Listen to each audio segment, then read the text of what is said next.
Para darmos início à parte final desse seminário, desse primeiro seminário de Direito Penal e Processual Penal, que é uma realização da Associação Nacional dos Delegados da Polícia Federal, em conjunto com IESP e faculdades. E, desde já, a coordenação deste evento agradece o apoio da OAB Seccional Paraíba, da Servisoft Informática, do Escritório de Advocacia Mousalas Borba e Azevedo. Agradecemos também a Gráfica JB, a Prefeitura Municipal de João Pessoa, ao Escritório de Advocacia Caios Lacerda e a Sinduscom. E, evidentemente, um agradecimento especial a todos os participantes, tá, que estão até agora participando e aprendendo, se reciclando neste brilhante seminário. Dando continuidade, o painel final desta tarde, convidamos para compor a mesa e dirigir os trabalhos e presidir os trabalhos o doutor Reinaldo Nóbrega, delegado de Polícia Civil e professor de Direito Penal do IESP. Como mediadora deste painel, doutora Carolina Patriota Martins, chefe da Delegacia de Defesa Institucional da Superintendência da Paraíba. Para proferir a palestra deste painel, Princípio da Cooperação em Segurança Pública, convidamos o delegado de Polícia Federal no Rio Grande do Sul, mestre em Direito do Estado, doutor Gustavo Schneider.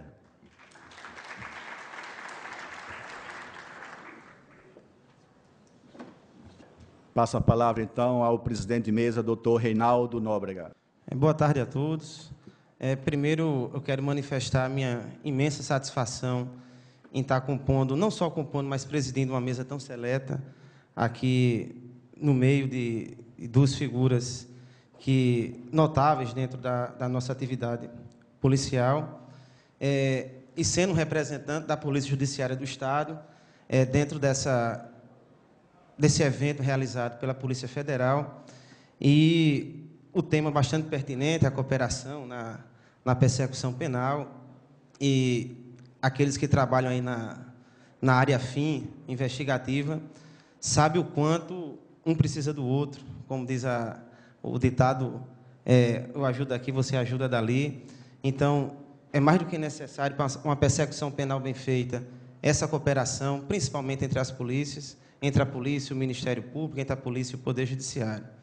Mas, sem me alongar demais, que a palestra é do doutor Gustavo, então, vamos ter o prazer agora de ouvi-lo, o doutor Gustavo Schneider, que é delegado de Polícia Federal da Superintendência do Rio Grande do Sul, formado pela Universidade Federal de Pelotas, especialista em Direito Penal e Processual Penal pela Universidade Regional Integrada de Santo Ângelo, especialista em Segurança Pública e Direitos Humanos pela Universidade de Santa Maria, especialista em Segurança Interna pelo Instituto Superior de Ciências Policiais em Lisboa, Portugal, ex-chefe da Delegacia de Polícia Federal de Santo Ângelo, ex-chefe substituto da Delegacia de Polícia Federal em Santa Maria e atualmente chefe da Delegacia da Polícia Federal em Santa Cruz do Sul.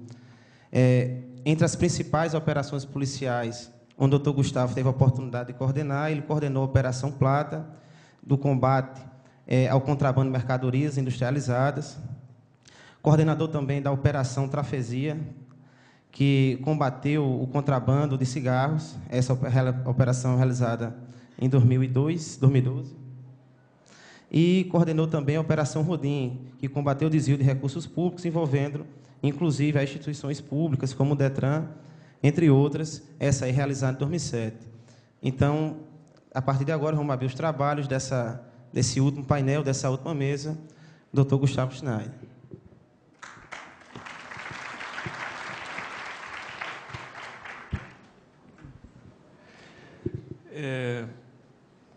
Cumprimentar a mesa e as instituições que fizeram esse gentil convite, através do IESP e da Associação dos Delegados de Polícia Federal, principalmente na pessoa do Dr. Fabiano. Dizer que me sinto muito honrado né, e pedir a paciência dos senhores, é a última palestra, salvo engano, é a última palestra do dia, pela qualificação dos palestrantes e pelos temas que foram abordados. Eu tenho certeza de que nós não estamos no mesmo nível, né, de qualidade oratória, mas ainda assim vou pedir a paciência dos senhores, não para que a gente faça uma exposição catedrática, mas sim que a gente converse com o operador jurídico aqui, o Gustavo Schneider, um vosso colega. O motivo, certamente, do convite foi que, em momento pretérito, a Associação dos Delegados fez um certame, e eu tive a felicidade de ser um dos contemplados, né? Fiquei em segundo colocado nesse certame, e a gente apresentou um artigo sobre cooperação. E certamente é por isso, né? Porque a temática central desses debates que os senhores fizeram nesses dias aqui foi as novas perspectivas da persecução penal, e nas novas perspectivas da persecução penal no Brasil, é indissociável, é imprescindível que se discuta o tema de cooperação em matéria persecutória. Antes de adentrar no tema específico, eu quero dizer o seguinte: eu desenvolvia as ideias que compõem esse trabalho num curso de especialização em Portugal. E quando eu estava indo para esse curso, onde eu morei por breve tempo em Portugal, esse curso foi propiciado por um intercâmbio entre a Polícia Federal e a Polícia de Segurança Pública de Portugal. No momento em que eu saí do Brasil, estava acontecendo um caso muito emblemático no Rio Grande do Sul, né? Esse caso se chama o caso Eliseu Santos. Talvez a repercussão do caso tenha sido mais local e ela não tenha vindo a ter uma relevância tão grande nos meios de comunicação aqui na Paraíba. Mas o que foi esse caso, então? Porque certamente ele não repercutiu aqui tanto quanto repercutiu lá. Era um caso, não vou adentrar, evidentemente, no mérito desse caso, mas apenas mostrar o que pode conduzir à ausência de cooperação entre os órgãos imbuídos da segurança pública. O que foi esse caso Eliseu Santos? Esse caso foi o seguinte: havia uma figura pública de muito destaque no Rio Grande do Sul, era um médico. Esse médico acumulava as funções de vice-prefeito e secretário de saúde do município de Porto Alegre. E esse secretário, vice-prefeito, ele foi assassinado barbaramente quando saía com a família dele, inclusive foi assassinado na frente dos filhos e da esposa, quando saía de um culto evangélico. E o que a Polícia Civil, então, no caso, ela realizou? Foi feito um grande esforço investigatório e a Polícia Civil, ao cabo de, não quero ser leviano, mas 3 semanas ou 4 semanas, resolveu esse homicídio, tendendo as conclusões da Polícia Civil, do órgão de Polícia Civil, para um latrocínio, né? O ex-vice-prefeito, então, teria reagido ao assalto, né? E os assaltantes, o objetivo deles era levar o carro do ex-vice-prefeito. No momento exato em que a Polícia Civil fazia a divulgação das conclusões dessa investigação, num outro ponto da cidade, autoridades ligadas ao Ministério Público faziam a divulgação das suas conclusões, porque foi conduzido pelo Ministério Público uma investigação paralela. E o que iniciou essa investigação paralela? Uma determinada testemunha-chave do caso teria procurado, então, as autoridades do Ministério Público, se dizendo naquela circunstância ameaçada, de certa forma, com temor pela sua própria integridade física, pela sua vida e de seus familiares. E ela tinha uma outra versão para aquele fato, né? Ela tinha dados adicionais que conduziam a investigação para outras conclusões. Não teria sido um latrocínio simulado, mas, de fato, aquilo ali era um crime com mandantes e por razões de um escândalo de desvio de recursos públicos que teria, supostamente, o envolvimento dessa figura pública. Pessoal, eu não quero aqui tecer, de maneira nenhuma, juízo de valor sobre poder investigatório do Ministério Público, sobre se quem deveria conduzir as investigações. Não é essa a questão. A questão principal que se coloca aí, que eu acho que fica bastante evidente, é que eu, como senhores, como membros da sociedade, não como operadores jurídicos, não como estudantes de direito, mas como pessoas que compõem uma sociedade, aquilo me causou extrema perplexidade, porque órgãos que deveriam atuar em conjunto, que deveriam perseguir um mesmo fim comum e que deveriam ter uma convergência de interesses, fizeram, ambos, no mesmo dia, mas em locais diferentes, apresentaram à população versões diferentes para o mesmo caso. Então, isso demonstrou de uma maneira muito clara como é muito emblemático, né, como é necessária a cooperação em matéria de persecução penal. Então, a pergunta talvez inicial que a gente deva fazer, e é a pergunta que eu faço aos senhores: os senhores absorveram aqui conhecimentos explanados pelos palestrantes, sobre os mais diversos temas, muitos deles envolvendo cooperação. Inclusive, a palestra anterior foi exatamente sobre cooperação internacional. Eu pergunto aos senhores: existe um princípio de cooperação em matéria de segurança pública? E mais, se uma autoridade pública, podendo fazer o uso de um compartilhamento de uma informação, de um ato, portanto, de natureza cooperativa, se essa autoridade se abstém de fazê-lo, existe alguma consequência legal? Essa é a questão que a gente se propôs e que buscamos tentar resolver. Ou seja, existe um princípio de cooperação? Tudo bem, sabemos que a cooperação é importante no mundo atual, sabemos que sem cooperação nós não vamos conseguir fazer uma prestação securitária, uma prestação persecutória eficiente para a sociedade. Mas a cooperação ela é exigível. E, número 2, existe alguma consequência para as autoridades públicas ou mesmo para os particulares quando eles deixam de cooperar ou de colaborar com a persecução? Essa é a pergunta, essa é a indagação que a gente quer fazer. E a ousadia, né, e talvez a única coisa feliz, né, que de nossa parte, que me autoriza a estar aqui incomodando um pouquinho os senhores e retardando aqui o final do evento, é dizer para os senhores que sim, nós formulamos a seguinte hipótese: que existe um primado da cooperação em matéria de persecução criminal. Ele decorre do princípio de eficiência, princípio consagrado na Constituição Federal e que informa toda a atividade pública, da qual a persecução criminal é uma das suas modalidades. E esse primado decorre ainda da incorporação de novos valores ao ordenamento jurídico sob um prisma sistêmico, de natureza aberta. E mais, esse princípio da cooperação, ele compele não apenas o administrador, ele compele também o legislador infraconstitucional e o próprio julgador, ao fazer o controle da legalidade dos atos administrativos em matéria persecutória.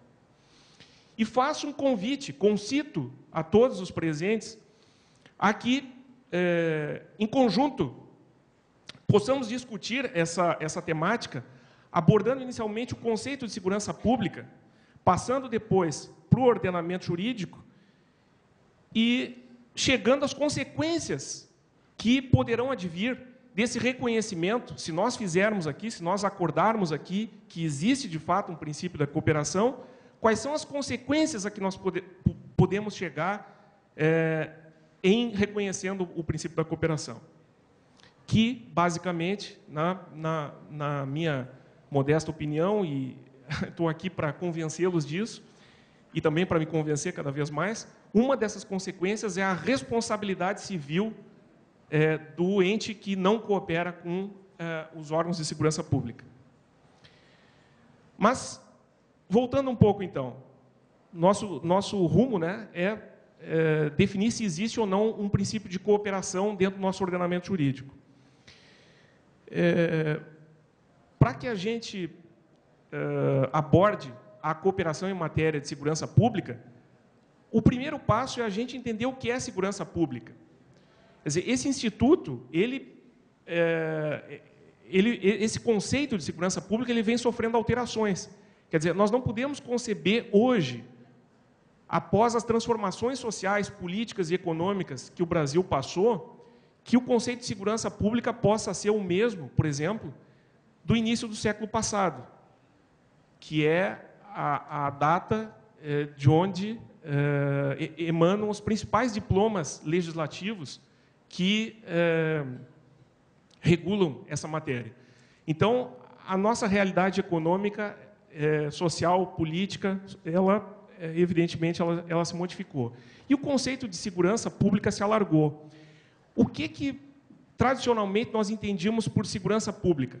A segurança interna, ou seja, grosso modo, as Forças Armadas defendiam esse espaço político territorial do Brasil contra inimigos externos, exercendo, protegendo a sua soberania. Em relação ao inimigo interno, então, tínhamos o aparato, os órgãos de segurança pública, Polícia Civil, Polícia Militar, Polícia Federal e Patrulhamento Rodoviário Federal.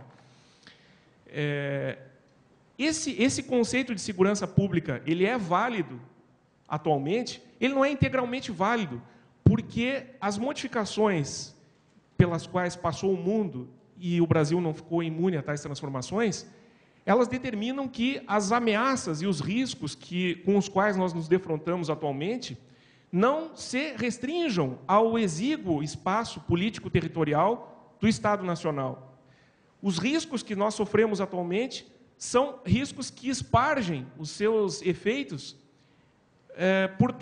por vários países. Nós temos, por exemplo, a questão da internet.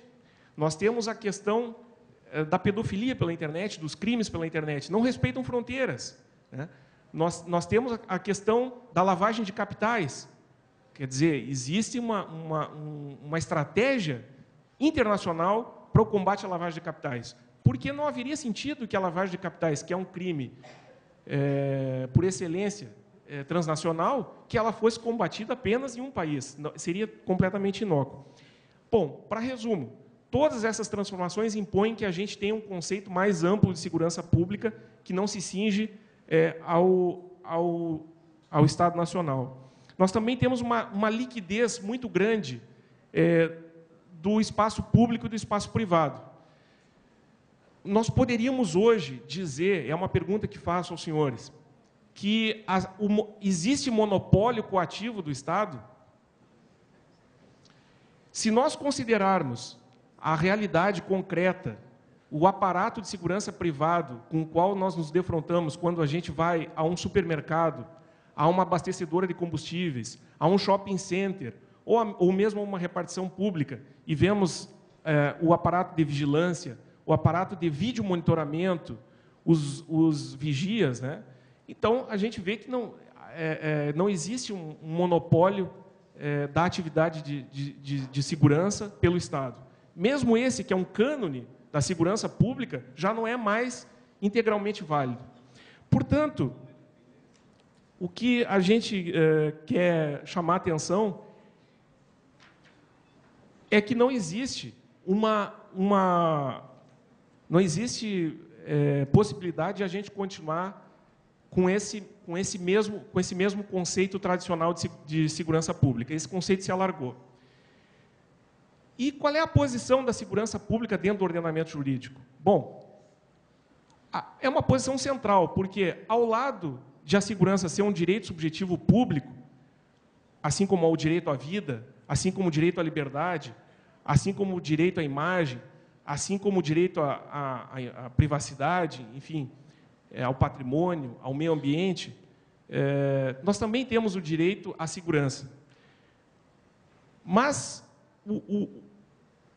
a segurança talvez ela tenha uma posição central, porque da consecução da segurança pública depende a realização de todos os demais interesses, porque ela é um pilar do Estado Democrático de Direito. Nós não poderíamos, de nada adiantaria que nós tivéssemos assegurados no diploma constitucional o direito à vida, à liberdade, ao patrimônio, à integridade física, à saúde, se nós não tivéssemos segurança. Sem segurança, não poderíamos usufruir nenhum desses outros valores, desses outros bens constitucionais.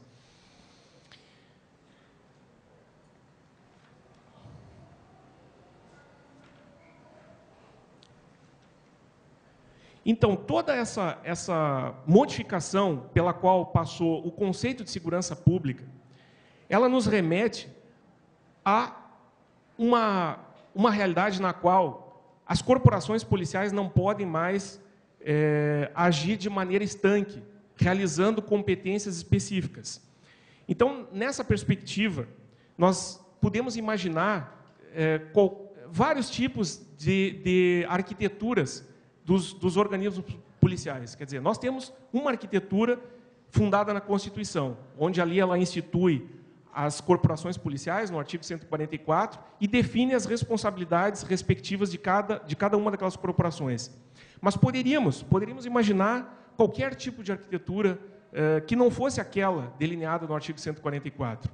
A única coisa que nós não podemos admitir nessa quadra histórica, de acordo com a nossa realidade, é que essas polícias, elas exercessem aquelas competências que ali foram definidas de maneira estanque, ou seja, não se intercomunicando, né? Então, de que maneira a gente pode observar que isso já está ocorrendo na prática? Várias barreiras, vários conceitos tradicionais, clássicos, já foram modificados. Por exemplo, é clássica aquela distinção entre policiamento ostensivo, preventivo, e o policiamento repressivo investigativo, não é certo?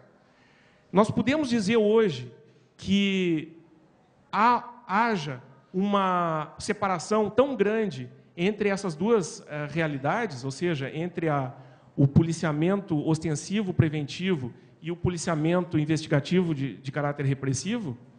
Certamente que não. E basta, para que a gente confirme, observar a realidade das UPPs no Rio de Janeiro. E experiência que reproduzida em vários outros locais, em várias outras unidades da federação. Aquelas experiências de policiamento de proximidade são respostas a demandas atuais que a segurança pública impõe e que superam aquela noção tradicional de policiamento ostensivo de caráter reativo, né? Tinha um professor, um professor no Rio Grande do Sul que fala muito o seguinte, que o nosso modelo de polícia militar era o modelo norte-americano da década de 1940 e 1950, dos filmes de gangsters, né? Então, o que nós tínhamos? Tínhamos 3 inovações tecnológicas que foram massificadas naquela época, que eram o rádio, o carro, né, e o policiamento ostensivo. Então, juntando essas 3, nós tínhamos um modelo de rádio-patrulha, quando se distribuem viaturas radioconectadas a uma central de operações no espaço geográfico do município, e elas reagem, então, a um chamado de uma vítima quando acontece um incidente penal. Bom, nós superamos esse paradigma. Não existe um policiamento ostensivo, em primeiro lugar, que seja exclusivamente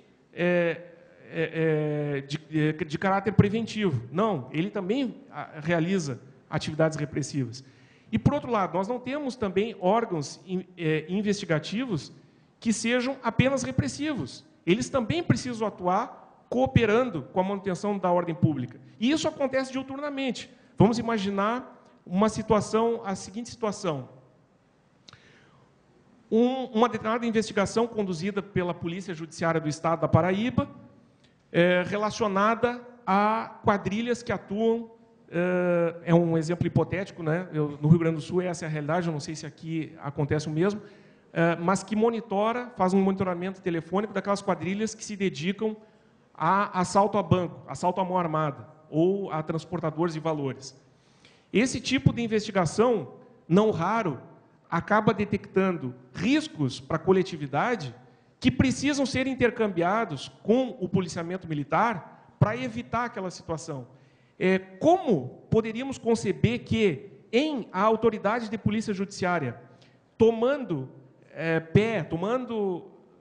né, ciente de um determinado risco para a segurança pública, para a ordem pública, apenas pelo fato de que aquele não é o objeto investigado, se abstivesse de comunicar o policiamento militar. Seria admissível tal conduta? Não seria admissível. E é isso que a gente quer comprovar aqui. E não é isso que normalmente acontece. Quer dizer, normalmente existe esse compartilhamento, existe essa consciência, mas nem sempre. Então, adentramos, por fim, na principiologia. Ou seja, verificamos essas modificações conceituais, essas modificações nos valores, né? E aonde que a gente quer chegar? O nosso ordenamento jurídico, colegas, ele é um ordenamento jurídico aberto. Ele permite que o próprio ordenamento jurídico tenha uma transpiração e incorpore novos conceitos e novos valores. Isso é assim, e é fácil comprová-lo, se a gente tomar outras realidades. Não vamos falar aqui de segurança, vamos falar do casamento, outra instituição, a família, o meio ambiente. O meio ambiente não transformou o seu conceito ao longo do tempo? Claro, ele foi transformado, né? O meio ambiente hoje incorpora diversas realidades que antigamente não se pensava que compunham o meio ambiente, como, por exemplo, o patrimônio histórico. Mas o patrimônio histórico não compõe o meio ambiente? Compõe o meio ambiente. Nós temos essa noção hoje, né? O casamento. Nós podemos interpretar hoje o casamento, o instituto do casamento, como nós interpretávamos, por exemplo, no início do século passado. Não podemos interpretar dessa forma, porque a sociedade mudou, seus valores mudaram. Mas o casamento ainda é válido, ainda é valioso que nós tenhamos a proteção da instituição do casamento. Mas ele sofreu transformações. A família também, né? O conceito de família foi modificando. Hoje nós temos famílias de pessoas de mesmo gênero, por exemplo. Isso seria impensável